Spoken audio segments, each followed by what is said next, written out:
All right, here with Jessie Crane, who is headlining the undercard tomorrow, Friday on Tezos Who's Number One. A little bit of a change for you, preparing for a match against Tammy Musumeci, now against Sophia Casella.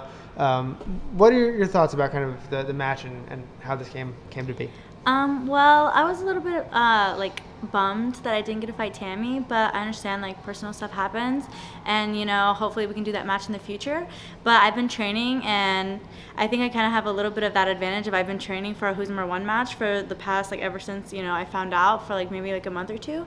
And so I've been training, getting ready, and my game plan doesn't change. I make a few little adjustments because they do have a little bit different game.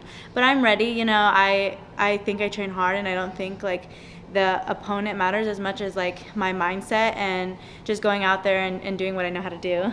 Sophia's had a pretty strong start to the year. Do you know much about her going in? I have heard of her. I've watched a few of her matches. She's fought a few of my friends. I know that she just won, I think, a submission finisher. I think that's what it's called. And so I have watched a few of her matches, and I know that she's a leg locker. That's her game and everything. So I think it'll be a really exciting match, especially because I feel our games are so different. So it's kind of going to be a battle of who can play their game, and so I think it'll be really exciting. You're obviously the veteran, right? I think this will be your sixth fight on Who's Number One. I think so. Do you feel like that's going to give you a significant advantage going up against somebody making their debut? I wouldn't say significant. I think for nerves-wise, I think it might because I'm used to doing it, and it's a pretty big event. But I think she's already a pretty high-level competitor. So I know that she is going to go out there and have a strong mindset just like I am, and that she's already done a lot of 15-minute matches, 10-minute matches in the different tournaments that she's done in those rule sets. So I don't think it's a super big advantage, but I think that I am just more used to this rule set, used to this stage, used to this crowd, used to this energy and everything. So I think that will be a little bit of advantage, but not too much.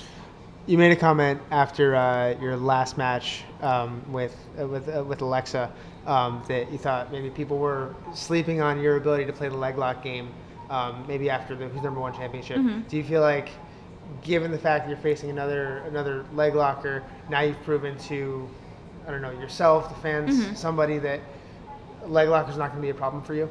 I think that yes, I think that I've shown improvement a lot. So I'm happy and kind of excited to go out there again and show that I'm going against another strong leg locker, and to show that the game that I have can handle that and knows how to work around those problems and knows how to attack on my own and play defensively, offensively if we get there. Obviously, my personal game isn't leg locking, so there's a chance that we don't even get there. There's a chance that we get there, maybe we're there once, maybe there twice, whatever. But I feel confident. I feel since the first time I was on the stage and I got knee barred till now, I feel I've made so much improvement where I'm comfortable there. And I've trained, I got to train at B Team, and they do a lot of leg locks, and so I got leg locked a lot while I was there and got to get really comfortable in that position. So I feel it'll be another good way for me to show that this isn't a weakness. This is just a position that I am aware of and that I've grown in.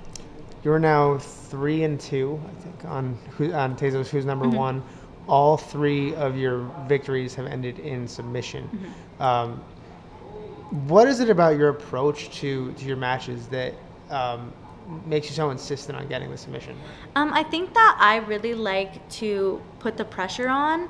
I think that I'm patient. It's 15 minutes. It goes by super slow, but also super fast. It's a mix. So I feel once I get in a position and I have control, I'm not too worried about getting to the next one, and that's why I feel I try to not have as many holes or openings for her to get her game back, or I lose openings. So I feel I am good about getting from one position and then getting to the next position really consistently, and that's why I feel it's easy not easier, but it's better for me to get submissions. And so I hope that I can add another submission to this list, but I know she's a tough opponent, so we'll see. Let's talk just real briefly about the main card, the headliner being Jacob Couch versus Gordon Ryan. What do you think about that matchup? I was really surprised about the matchup. I was really hoping to see Nikki and Jacob, especially because I got to train with Nikki and I was really excited to see that. But I hope he heals up. I really hope, I would love to see another like Rocky Balboa moment from Jacob Couch, just because he is so like easily lovable by everyone. Just watching him, he has a great personality and everything. I think it'll be like his biggest match ever, so I'm definitely going to be rooting for him. It's going to be a good match for sure. And then the co-main event, Mika Galval versus Dante Leon. What do you think about that? I think that's a good matchup. I think Mika's been on fire at the trials. He just did a open, I think, and he dominated that as well. Gi and no-gi, he's such a strong competitor. And I honestly, I think bottom, top, leg locks, everything, he is very, very skilled. So I would have to say that I'm personally think Mika has a better advantage, but I know Dante Leon is a strong competitor as well. So I'm going to be watching on the side and just watching excited.